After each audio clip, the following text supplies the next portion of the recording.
Bien, vamos a hablar de los 3 datos ocultos detrás del escándalo de la Corte que tomó la agenda durante todos estos últimos días de la semana. Ya estamos en el estudio, listos con Sergio Supo. Bienvenido, Sergio, ¿cómo va? ¿Cómo andás, Helio? Muy Buenas bien. noches. Efectivamente, el escándalo de la Corte es el gran tema político de esta semana. Un tema que está huérfano. Nadie se hace cargo. Nadie. Nadie, ni en la Corte, ni fuera de la Corte, del tremendo error cometido por 4 de los 5 miembros al disponer lo que podía en principio aparecer como la paralización del primer juicio por corrupción contra la expresidenta Cristina Fernández de Kirchner. Finalmente la Corte, o al menos esa mayoría de 4 miembros, debió dar marcha atrás, como ya sabemos, y aclarar que no había querido retirar el expediente para impedir el comienzo del juicio. En el medio, un cacerolazo, en el medio, una reacción de la sociedad, en el medio, manifestaciones del gobierno y de distintos sectores políticos y judiciales advirtiendo sobre lo que significaba la intromisión de la Corte, que puede hacerlo porque es el máximo tribunal, pero claramente hay poquísimos antecedentes que a punto de comenzar un juicio ordinario en un nivel inferior, la Corte intervenga solicitando el expediente. Exactamente. Todo esto ha sido contado ya en PM durante estos días. Queda, como te digo, la orfandad de la responsabilidad política y una idea que a mí me parece mucho más complicada de asumir. ¿Cuál? Que es que la Corte puede llegar a modificar su criterio en función de un cacerolazo. Por simpático que el cacerolazo o la manifestación pública nos pueda resultar en este caso. Se trata del máximo tribunal, el que debe establecer lo que es legal y lo que es ilegal. Ahora, en el caso del Argentina. 2x1 pasó lo mismo. En el caso del 2x1 pasó exactamente lo mismo, lo que hace más grave todavía esta decisión, que naturalmente debe y está obligada la Corte a tomar las decisiones en forma de observar la legalidad de los actos, el impacto que esos actos pueden tener y la implicancia. La implicancia es la palabra que ha quedado flotando al final de esta semana. Claro. Es la idea de la impunidad como complemento de la corrupción. Se ha dicho que la corrupción es imposible en ningún país del mundo si detrás de la corrupción no hay un sistema impune que garantice la comisión de los delitos en y desde el Estado. Ese es el punto central que quedó pendiente en un asunto político institucional que me atrevo a decirte no ha quedado finalizado, no es el último punto, tampoco desde el punto de vista judicial, porque la Corte tiene el expediente, lo va a revisar. Por eso, y puede llegar a hacer observaciones en el medio del proceso que finalmente va a comenzar el martes con Cristina Fernández de Kirchner sentada en el banquillo de los acusados junto a exministros y funcionarios. Uno, Sergio, se pregunta si técnicamente la Corte todavía tiene ese as en la manga, porque esa revisión la va a realizar y esa revisión, bueno, podría ir para un lado o para el otro según quien gane las próximas elecciones. Técnica y legalmente la Corte naturalmente tiene el poder y la facultad legal para hacerlo. ¿Cuál es lo llamativo? ¿Qué es lo llamativo del episodio?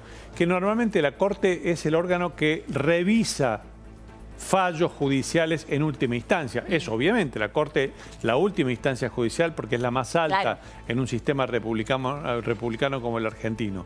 De manera que lo que habitualmente ha hecho la Corte es, cuando toma casos penales, lo hace luego de que ha pasado ese caso la Cámara de Casación y en última instancia toma una decisión. En este caso hay varios niveles inferiores todavía por llevar adelante, como por ejemplo, efectivamente la audiencia oral y pública que debe comenzar, que es la primera instancia de juzgamiento efectivo que se va a concretar respecto de los casos de corrupción. Martes 21, 12 del mediodía. Efectivamente, ese es el punto inicial de un proceso que involucra a la expresidenta, al exministro de Vido, al exsecretario de Obra Pública José López, a Lázaro Báez, el empresario que recogió la mayoría de las licitaciones con sobreprecios en el sur de la Argentina, etcétera, etcétera. Uno de los principales casos de corrupción que comienzan a ser juzgados, un juicio que llevará por lo menos 2 y hasta 3 meses según las estimaciones. Una corte, Sergio, que se ha perdido una gran oportunidad, ¿no? Porque uno sabe cuál es la imagen que tiene lamentablemente la justicia en Argentina. Hay muchos estudios que indican que la justicia en la Argentina tiene peor imagen que el sindicalismo, algo que sabemos que es un golpe enorme a la sociedad en su conjunto, porque si no hay justicia, ¿qué queda? Precisamente, es lo que te decía anteriormente, queda la idea de impunidad, queda la idea de que se garantiza la posibilidad de seguir saqueando al Estado y a los propios argentinos desde el propio Estado. Claro. Esa es la idea que queda pendiente y que esta jugada fallida de la Corte, que insisto, no tiene padres, porque las derrotas y los graves errores habitualmente no tienen padres. Pero hay varias lecturas. Pero hay muchas padres, lecturas, ¿no? Claro, que han quedado colgadas de una decisión que se tomó, se revirtió parcialmente y quedan los puntos suspensivos para ver cómo queda, entre otras cosas, entre otras muchas cosas, la relación entre la Corte, el Poder Político, el Gobierno Nacional, la relación de la Corte con Cristina Fernández de Kirchner, la propia etcétera. Interna de la Corte. La idea que era una medida tomada con un aval equivocado por parte por parte del Gobierno, que no es así. La idea de que frente a la hipótesis de que Cristina Fernández de Kirchner tiene una posibilidad muy grande de lograr la reelección frente a Mauricio Macri, la Corte está cambiando ahora de apuro su posición respecto a la expresidenta. Bueno, todas ideas muy desagradables con un resultado igualmente horripilante. Ahora, hablábamos de los 3 datos ocultos, 3 datos que quedaron ocultos a raíz de este escándalo de la Corte, ¿no? Claramente este tema ha monopolizado desde el miércoles en adelante la agenda pública, al mismo tiempo que ocurrían 3 hechos, me parece, significativos que hay que tener en cuenta. Por un lado, volvió a registrarse una semana económica favorable a la expectativa política del gobierno. ¿Qué quiero decir con esto? El gobierno necesita, como si fuese un adicto, ir sumando semana tras semana sin ningún desliz, sin ningún punto negativo hacia abajo de la economía, porque la situación electoral de Macri ya no soporta que la economía sufra un mayor desbarranque del que ya tiene. Bien. Los 3 datos positivos que acumula esta semana el gobierno, o al menos 3 datos neutrales en el mejor de los casos, son que la inflación registrada el mes pasado fue del 3,4%. Se especulaba un 4%. Insistimos, es alta. Es muy alta, pero no hay nada para celebrar, es una tendencia porque acumula casi un 58% interanual, pero es un punto relativamente positivo, y destaco relativamente positivo, bien, poniéndole comillas a la palabra, porque venimos de un 4,7 de inflación. El gobierno necesita que la inflación al menos deje de subir. Claro. Lo mismo que con el dólar. Necesita que el dólar deje de subir o se note o se muestre ante la opinión pública como domesticado, y eso como bajo cierto control. Pasó otra semana. Esto es día por día, cierre por cierre de las operaciones. Esta semana el tercer dato económico es la visita del Fondo Monetario, de la misión del Fondo, que aprobó en términos políticos y ratificó lo que el Fondo viene diciéndole al gobierno de Macri. Hasta que no termine el proceso electoral no habrá observaciones técnicas de fondo. Le vamos a garantizar al gobierno de Macri una cierta viabilidad financiera para que tenga viabilidad política, y a partir del resultado electoral veremos si hay o no una renegociación o un planteo sobre errores cometidos o incumplimientos por parte de la Argentina. Muy bien, por un lado el dato económico, entonces, de la semana. Por otro lado... 2 datos políticos importantes. La inestable situación de Cambiemos, que una vez más registró varios datos durante esta semana. Por un lado, otra vez el radicalismo insistiendo a través de su presidente Alfredo Cornejo con la idea de que Cambiemos debe ampliarse y con la hipótesis de que el presidente Macri no debe ir por la reelección. La idea de que debe incorporarse a Alternativa Federal, al peronismo no kirchnerista, como variante para un paso mucho más grande por encima de los actuales socios de Cambiemos. Hay que tener en cuenta que los radicales tienen por delante una convención nacional bastante caliente, el 27 de mayo en Parque Norte. Cornejo necesita dar mensajes internos como para tratar de garantizar la permanencia del radicalismo dentro de la coalición. Sí.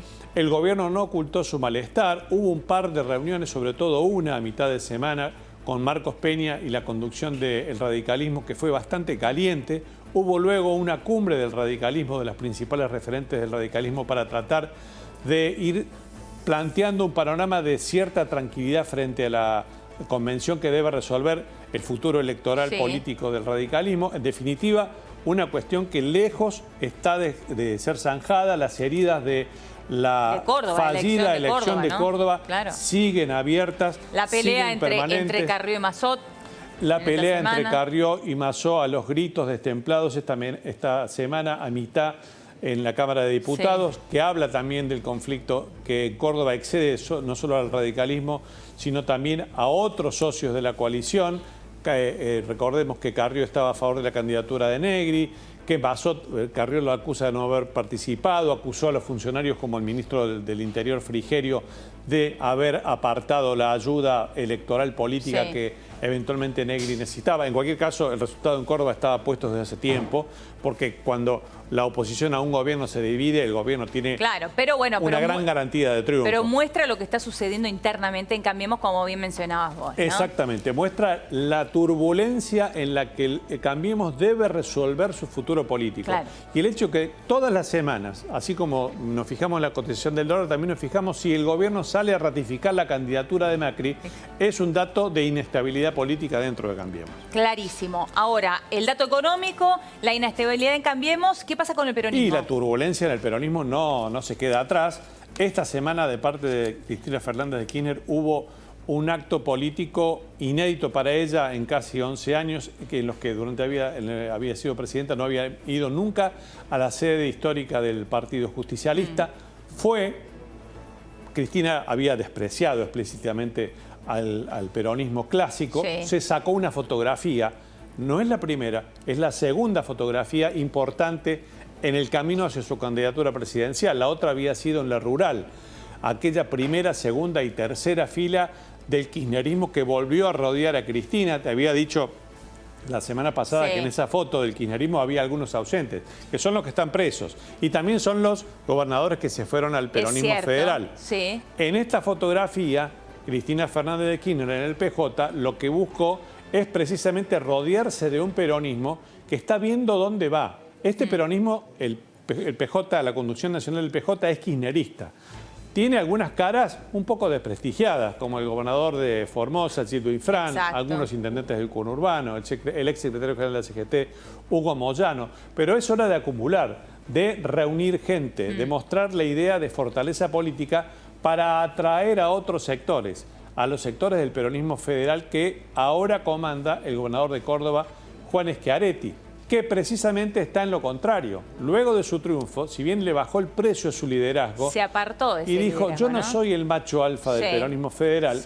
Durante toda esta semana, Schiaretti estuvo trabajando en la gestión de una alternativa que evite el kirchnerismo en el peronismo, que haya un peronismo en las urnas, en las PASO, que integren las candidaturas de Urtubey, eventualmente en formas diversas posibles, de Massa, de Labaña, que entre una buena parte del radicalismo, el que comanda Ricardo Alfonsín, Freddy Storani, etcétera, y también el socialismo santafesino, y también el gen de Margarita Stolbizer. Esto es una coalición que sea fundamentalmente el peronismo del interior, pero que también incorpore a otros partidos minoritarios. En eso está trabajando Schiaretti en silencio, con perfil bajo. Ese es el estilo del gobernador de Córdoba, que esta semana que entra, el martes, se verá 2 veces con el presidente Mauricio Macri.